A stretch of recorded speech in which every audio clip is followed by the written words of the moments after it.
Greetings, everybody. Lance Bell here. Now, I haven't been on in a while. Now I'm back. I'm going to do something a little bit different today. Everybody saw what happened on the 4th of July with the whole issue with CNN. Now, I decided to take a very different angle on this. I'm going to explain what I'm going to do as I get my cup of coffee here. As you can see, in this particular commentary, I'm drinking coffee. No. I had a whole show actually planned for today, and I scrapped it. Because something crossed my mind this morning that didn't cross my mind to begin with. And that is, this is not a battle between Trump and the media. This is a battle between the people, as in me and you, against the Fourth Estate. And I better explain what the Fourth Estate is.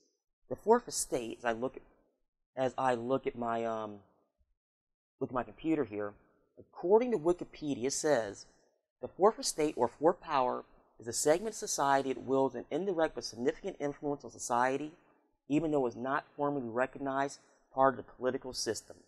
The most commonly recognized part of the Fourth Estate is the news media or press. Now, the term Fourth Estate derives from the traditional European concept of the three estates of the realm: the clergy, the nobility, and the commoners. The equivalent term Fourth Power is somewhat uncommon in English, but is used in many European languages, referring to the separation of powers in the government into legislative, executive, or judiciary. Now, there's a reason why I bring this up. As somebody that people consider me in the media, this actually worries me a lot, a great lot. We all saw what CNN did, and here's the thing. It is borderline blackmail. Cohesion, oh yeah, but it's definitely borderline blackmail. And this is what scares me the most. Media companies getting away with this. Not from a gigantic corporate entity, but I saw the people out there defending CNN. Forget for a moment what this guy did in Reddit. Reddit and even 4chan is shitpost central. We all know that. So why forget what he said in the past? Forget him. CNN should have never have done this. And the writer of the article from CNN was a writer of BuzzFeed, which explains a lot. However, this is opening a Pandora's box. Why, you might ask? Because people are defending CNN. There where the issue is. My opinion on that is this. If we go down that road, and we already are starting on that path, at least turn the corner on that path, we're going to give the media way too much power. Now, I understand they're the last check in this check and balances process, but giving them way too power without checking them is going to be a gigantic problem. Now, to the defense of the people online, pretty much a lot of people across the board is turned on CNN, and they have, and they're justifiable in doing it, especially their track record here in the last month. You know, CNN for the longest time, as far as cable news, was the gold standard, but not anymore. There are people out there, other media outlets, totally slamming them. Hell, even Vox came out and body slammed them. But they did so for a different reason. I'm going to explain why. The media companies that went after CNN, they are not looking after the best interest of media. They're not. They want them to crash and burn so hard, not for them to get their viewers. Oh, no. They're looking at those advertising dollars, but they'll never admit that. And that is a guaranteed, no doubt about it, fact. That's the real reason why they're body slamming. Now back to what I was talking about with the Fourth Estate. Us as citizens need to be really, really careful with this. And I'm being dead serious about that. We are giving the Fourth Estate way too much power, especially the new media. And I say it all the time. People are seeing garbage articles from questionable sources and shoving it down people's throats as facts. I see it all the time, especially somebody like me who does heavy research when they do a regular show. And this is an unconventional show because I'm out there talking. It's one of those ones to where we're in the danger zone. I mean the danger zone. So it's one of those ones to where, you know what, this is not good at all. And I'm hoping that us as citizens are smart enough not to give them that way too much power. Once you give the media way too much power, brainwashing starts to happen. You know, and I'm talking brainwashing.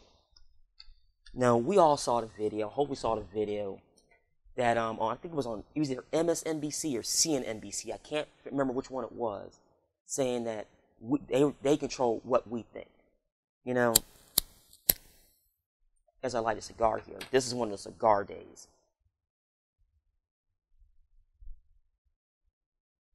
When I sit down and watch the news, I'm talking about local news, or read the local paper, I don't care what local paper it is, I'm watching and reading the news for the news.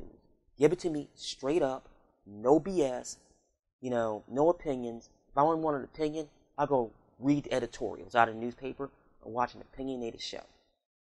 That's what I would do. And a lot of people are the exact same way. I'm not like some people out there online that say, like, let the legacy media die. No, they still have a place. But not at the route they're going now because they're not trusted. Which brings me another thing about the fourth estate. This comes from the citizens. I was watching a video from Tim Pool. And Tim Pool I really, really, really like.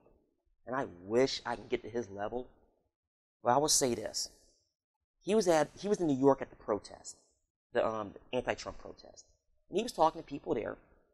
And he was saying, like, he talked to this one person to where she said you need to get your news from multiple sources. And she is 100% correct.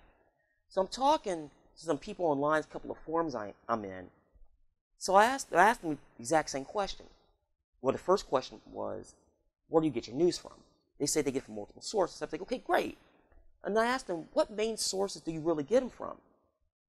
And the first thing out of their mouths were Vox and Ring of Fire.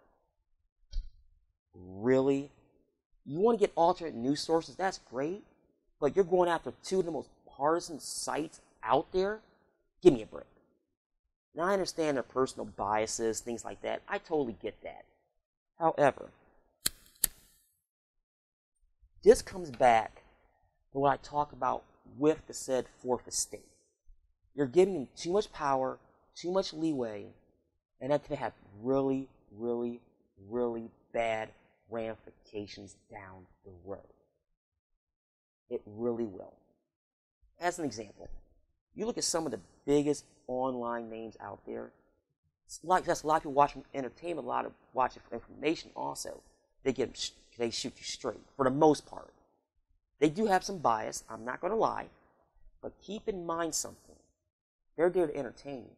Yes, there are some informational sites out there, there really is, especially the long-form guys, but there's always going to be bias, so you have to check them.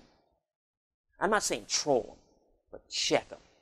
And that is where the real problem lies.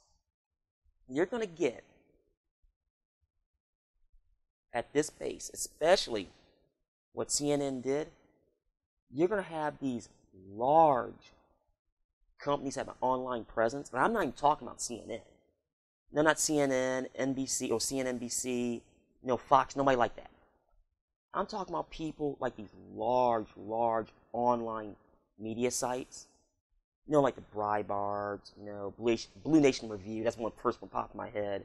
Places like that has large online populations doing the exact same thing that CNN did if they don't get checked.